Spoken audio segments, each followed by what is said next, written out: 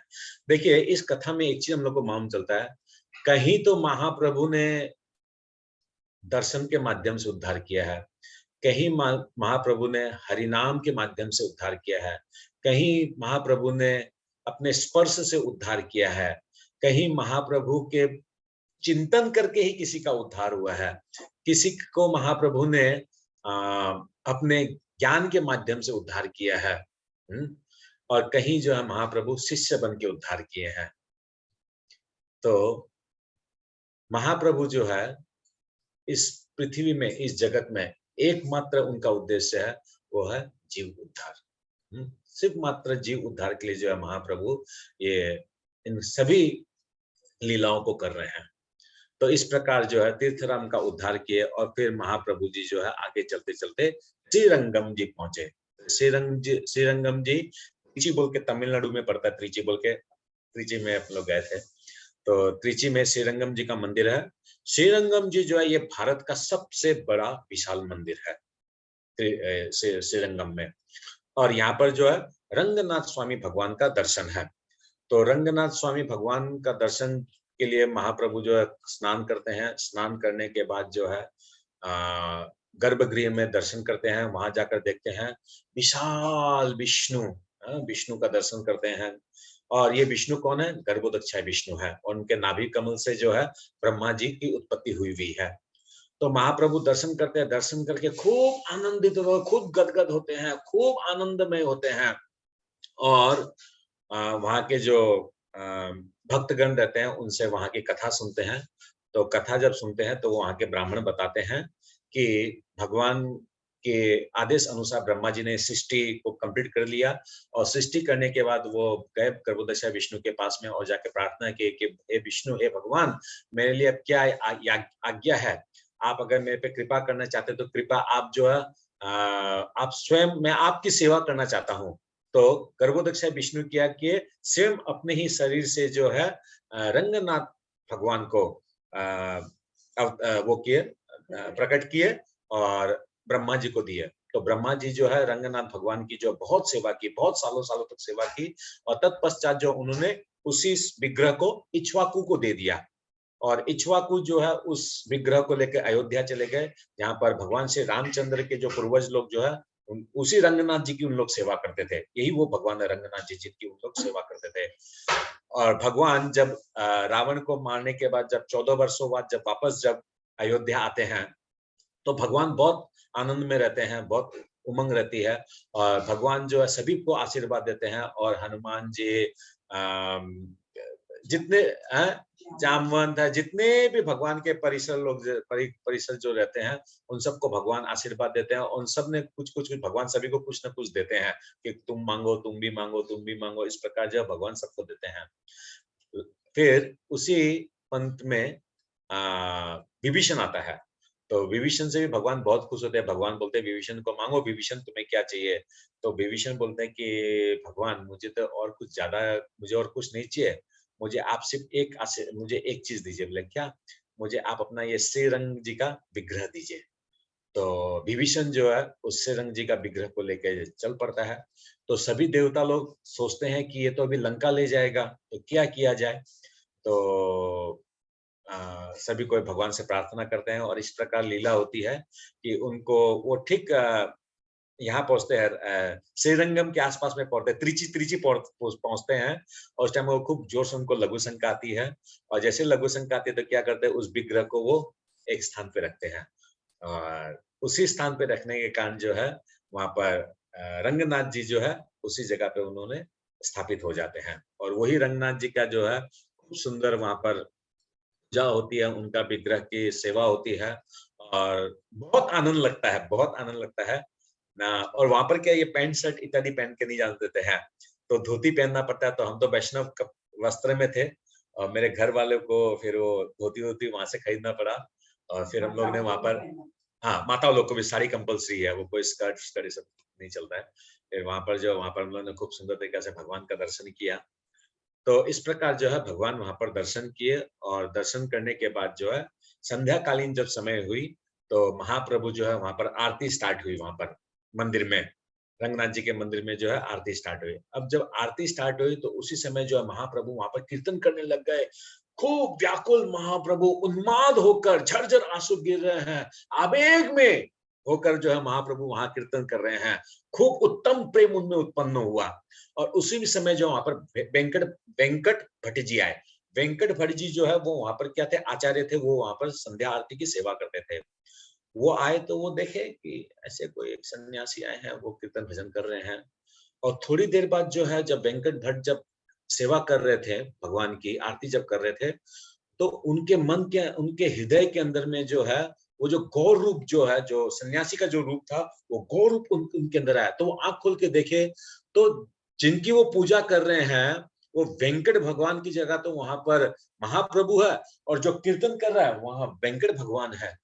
तो वो क्या बोलते हैं वहां पर, रंगनाथ भगवान है। तो रंगनाथ भगवान जो है वो कीर्तन कर रहे हैं, और स्वयं महाप्रभु जो है वो गर्भोदक्षा विष्णु के स्वरूप में वो है। तो ये देखकर वो रुदन करने लग गए।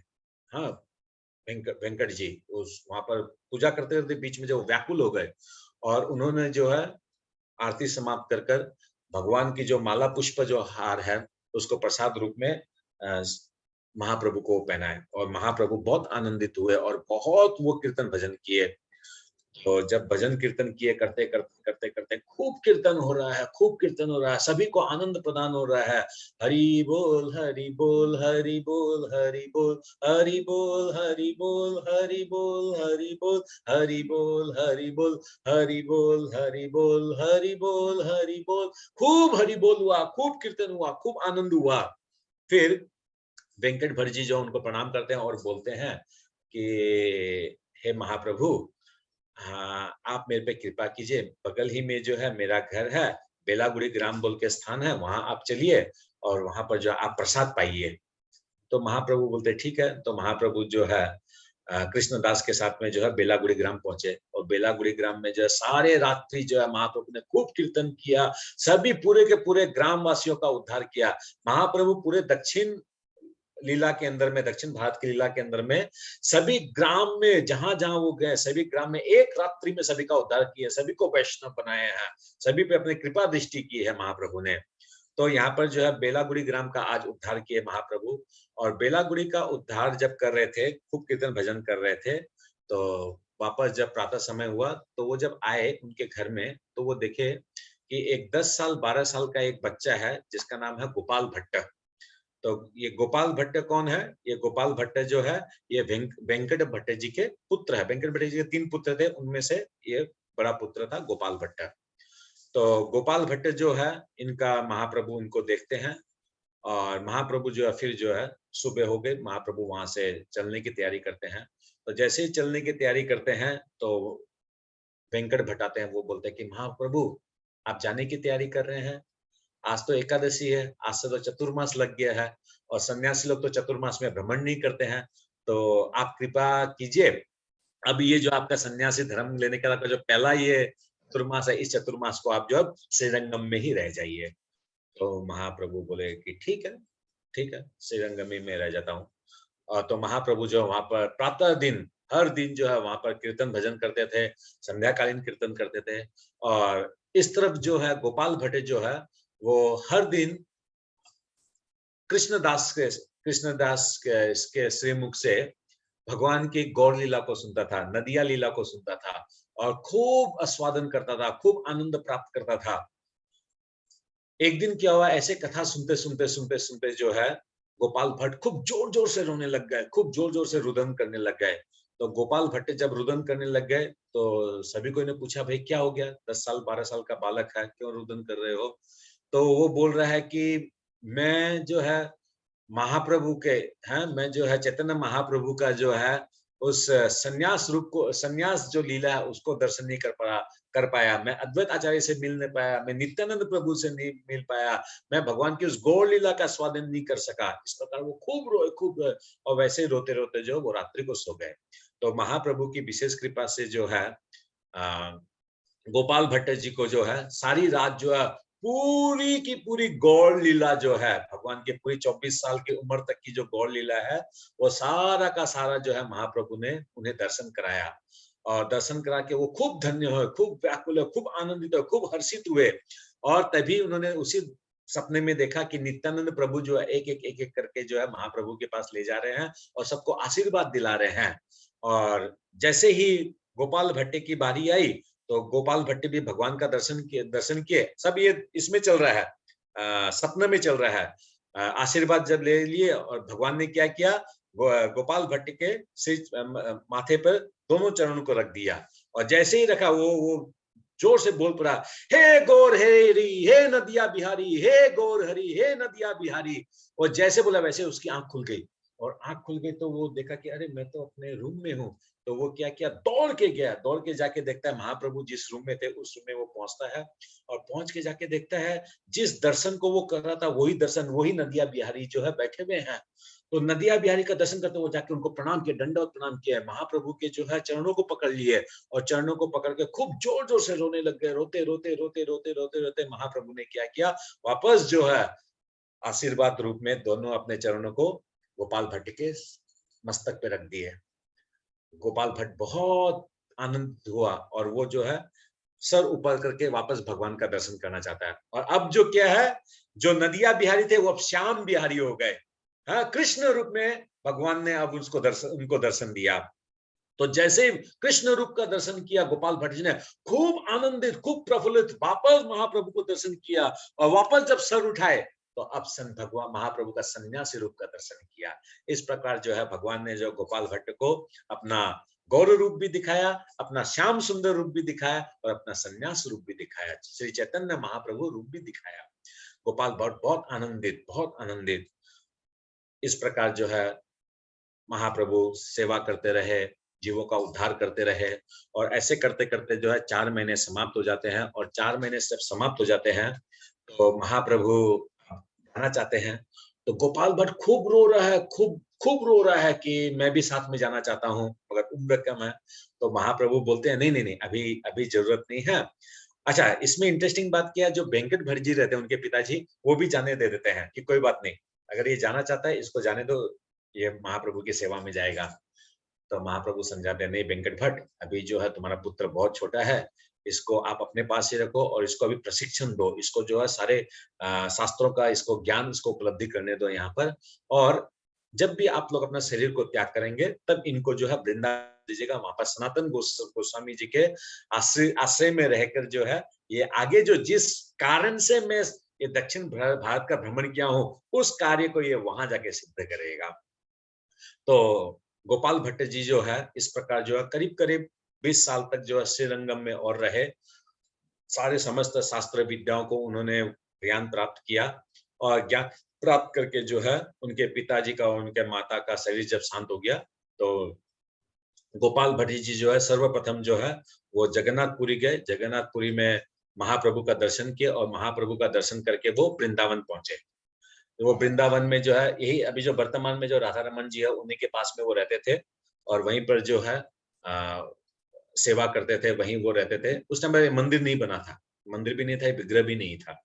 तो वहीं बाकी बिहारी जी मंदिर उसी उसी रास्ते में वो जो है सेवा किया करते थे, वहीं वो रहते थे। तो एक दिन क्या हुआ, महाप्रभु ने उनको दर्शन दिया और महाप्रभु ने कहा कि हे गोपाल भट्ट, तुम अब गंडकी नदी में जाओ और गंडकी नदी में जाके तुम शालिग्राम जी लेके आओ और उसी शालिग्राम जी की जो है तुम सेवा करो। तो गोपाल भट्ट जी इस तरफ गंडकी नदी में गए, गंडकी नदी की तरफ गए और उस तरफ जो है महाप्रभु जो है गंभीरा लीला में थे, गंभीरा में वो लीला करते थे। और गंभीरा लीला में आज खूब आवेश हुआ महाप्रभु को, और महाप्रभु जो है कुर्म लीला धारण किए थे, कुर्म रूप में जो है महाप्रभु लीला कर रहे थे। जब कुर्म रूप में लीला कर रहे थे, जब लीला करते करते करते करते करते करते महाप्रभु जब अचेत हो गए, वही कुर्म लीला में जो महाप्रभु कुर्म थे, वही कुर्म रूप में महाप्रभु गंडकी नदी में गए, गंडकी नदी में थे। और जब जैसे ही गोपाल भट्ट ने तुलसी अर्पण किया गंडकी नदी में, ऑटोमेटिक वो जो शालिग्राम जी जो है गोपाल भट्ट जी के हाथ में आ गए। तो गोपाल भट्ट जी के हाथ में आ गए शालिग्राम जी। वो शालिग्राम जी क्या थे? वो शालिग्राम जी कुर्म शालिग्राम जी थे। तो कुर्म शालिग्राम जी को वो लिए और लेकर जो है गोपाल भट्ट वहां से जो है वृंदावन आ जाते हैं। और संत महात्मा थे, एक झोली थी, वही झोली उनका झोला है, वही झूलना है, वही पालना है, वही खिलौना है, वो उसी से भगवान वही वही शालिग्राम जी को रखते थे, वही अर्चना भी करते थे, वही उनकी पूजा करते थे, वही उनको भोग लगाते थे। इस प्रकार जो है शालिग्राम जी की गोपाल भट्ट जी वृंदावन धाम के अंदर में सेवा करते थे। ऐसे ही सेवा करते करते एक दिन नरसिंह चतुर्दशी आई, और नरसिंह चतुर्दशी में उन्होंने कथा श्रवण की कि भगवान नरसिंह देव जी जो है वो खंबे से प्रकट हुए। जब ये कथा उन्होंने सुनी तो वो खूब संध्याकालीन समय में खूब रोए, खूब विरह किए कि जिस खंबे को किसी ने पूजा नहीं किया, वहां से अगर भगवान अवतार हो सकते हैं, मैं इस शालिग्राम जी को इतनी पूजा कर रहा हूँ, इतनी पूजा कर रहा हूँ, भगवान मुझे आप कब दर्शन दोगे, कब मेरा उद्धार करोगे? हे कृष्णा, हे कृष्णा, हे कृष्णा, हे कृष्णा, हे कृष्णा, हे कृष्णा, कृष्णा कृष्णा कृष्णा कृष्णा कृष्णा कृष्णा, ऐसे रोते रोते विलाप करते करते करते करते करते करते जो है वो उस रात को सो गए। और सुबह उनको वापस अपनी सेवा करनी, तो सेवा वो यमुना जी में स्नान करके आए। यमुना जी में स्नान करके आकर जब अपनी झोली को खोले, तो उस झोली में जो है राधा रमन जी प्रकट हो गए उस शालिग्राम जी से। बोलो राधा रमन भगवान की जय। तो राधा रमन भगवान जी वहां से प्रकट हो गए। उसी राधा रमन भगवान की आज विग्रह रूप में सेवा होती है। जब मुगलों का आक्रमण हुआ, तो सारे जितने भी हमारे जैसे मदन गोपाल जी है, अपने जितने भी और मंदिर के जो विग्रह थे, उन सबको कैसो करौली, कोई जयपुर, इस विभिन्न स्थानों में चले गए, मगर राधा रमन जी उसी स्थान में रह गए। और राधा रमन जी में आज भी जो है राधा रमन जी जो भोग जो बनाया जाता है, वो 500 साल पहले खुद ब खुद अग्नि को जो गोपाल भट्ट जी उसको उस अग्नि को ऑटोमेटिक स्वतः जो है मंत्र के माध्यम से, अपने भक्ति के माध्यम से प्रज्वलित किए थे। आज भी वही अग्नि जल रही है, उसी अग्नि से जो है भगवान की सेवा होती है। और राधा रमन जी के दर्शन की एक और विशेषता है, अभी तो ये फागुन का महीना चल रहा है, खूब वहां पर होली होता है, खूब फाग होता है वहां पर राधा रमन जी के मंदिर में। और राधा रमन जी के मंदिर में छोटे विग्रह हैं, कितने बड़े विग्रह हैं। तो राधा रमन जी के यहाँ क्या है, जो भक्त लोग खूब शांति से और एकाग्रता से दर्शन करते हैं। कभी तो राधा रमन जी मुस्कुराते हैं वहां पर, राधा रमन जी खूब तीखी तीखी आंखें, उनकी बड़ी बड़ी आंखें हैं, राधा रमन जी मुस्कुराते हैं। कभी तो राधा रमन जी अपने 2 दांतों का दर्शन देते हैं, कभी राधा रमन जी 4 दांतों का दर्शन कर देते हैं, कभी 8 दांतों का दर्शन देते हैं, कभी 32 दांतों का भी दर्शन देते हैं। इस प्रकार जो है भक्तों को विभिन्न रूप से राधा रमन जी वहां पर दर्शन देते हैं। और इसलिए राधा रमन जी स्वयं महाप्रभु जो गंडकी नदी में जो शालिग्राम जी रूप में राधा रमन जी बने हैं, इसलिए राधा रमन जी मंदिर में आज भी जो है ना, वहां पर जय गौर जय गौर जय गौर जय गौर बोलते हैं। वहां पर राधा रमन जी मंदिर के अंदर में वहां पर जय गौर बोलते हैं, जय गौर की वहां पर ध्वनि होती है। वहां पर महाप्रभु जो है महाप्रभु वहां पर स्वयं स्वयं ही जो है वहां पर विराजमान है राधा रमन रूप में। तो महाप्रभु जी जो है इस प्रकार जो है इस दक्षिण भारत के अंदर में विभिन्न स्थानों में जहां जहां वो जाते रहे, जिन गांवों में, जिन कुटुंबों में, जिन गलियों में जहां भी वो गए, सभी का उद्धार किए। और गोपाल भट्ट जी जो है ये इस प्रकार जो है ये षड गोस्वामी में उनको स्थान मिला। और गोपाल भट्ट जी जो है उनकी समाधि है, अभी भी वो समाधि है राधा रमन जी के पास में ही, थोड़ा आगे जाके उनकी समाधि है वहां पर। सनातन गोस्वामी जी की भी समाधि है। जितने भी हमारे गोस्वामी है, इन सबकी समाधि है वहां पर। लोकनाथ गोस्वामी जी की समाधि है वहां पर। फिर है विश्वनाथ चक्रवर्ती ठाकुर महाराज जी की है वहां पर। शिला प्रभुपाद जी की है वहां पर समाधि। तो वृंदावन में जो है समस्त भक्तों की समाधि है। तो इस प्रकार जो है राधा रमन जी का जो विग्रह जो आज हम लोग दर्शन करते हैं, ये गोपाल भट्ट जी के द्वारा जो है ये प्रकट हुए हुए हैं। तो आइए राधा रमन जी को स्मरण करते हुए हम थोड़ा कीर्तन करते हैं। मेरो राधा रमन हरि बोल, मेरो राधा रमन हरि बोल, मेरो राधा रमन हरि बोल, मेरो राधा रमन हरि बोल, मेरो राधा रमन हरि बोल, मेरो राधा रमन हरि बोल, हरि बोल, हरि बोल, हरि बोल, हरि बोल, जय जय राधा बोलो हरि बोल, जय जय राधा रमन हरि बोल, जय जय राधा रमन हरि बोल, जय जय राधा रमन हरि बोल, हरि बोल, हरि बोल, हरि बोल, हरि बोल, जय जय राधा रमन हरि बोल, जय जय राधा रमन हरि बोल, जय जय राधा रमन हरि बोल, जय जय राधा रमन हरि बोल, हरि बोल, हरि बोल, हरि बोल, हरि बोल, जय जय बांके बिहारी हरि बोल, जय जय बांके बिहारी हरि बोल, जय जय बांके बिहारी हरि बोल, जय जय बांके हरि बोल, जय जय राधा वल्लभ हरि बोल, जय जय राधा वल्लभ हरि बोल, जय जय राधा बोलो हरि बोल, जय जय राधा वल्लभ हरि बोल, हरि बोल, हरि बोल, हरि बोल, हरि बोल, हरि बोल, हरि बोल, हरि बोल, जय जय राधा रमन हरि बोल, जय जय राधा रमन हरि बोल, जय जय राधा रमन हरि बोल, जय जय राधा रमन हरि बोल, जय जय गिरिराज धरण हरि बोल, जय जय गिरिराज धरण हरि बोल, बोलो जय जय गिरिराज धरण हरि बोल, जय जय गिरिराज धरण हरि बोल, जय जगन्नाथ स्वामी हरि हरि बोल, जय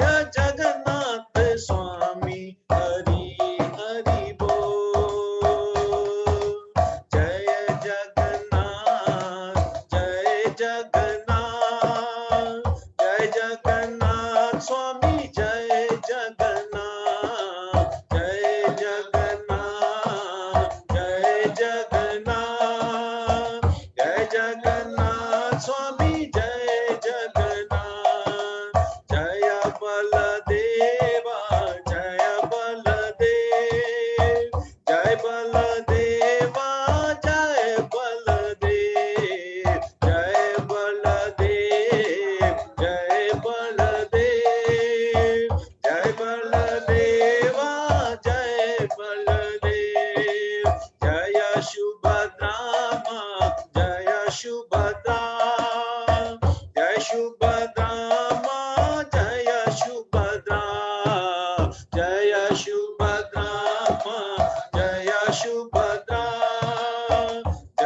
सुभद्रामा जय शुभदा जगन्नाथ स्वामी नयन पथगामी नयन पथगामी भवतु मे जगन्नाथ स्वामी नयन पथगामी नयन पथगामी भवतु मे जगन्नाथ स्वामी नयन पथगामी नयन पथगामी भवतु मे जगन्नाथ स्वामी नयन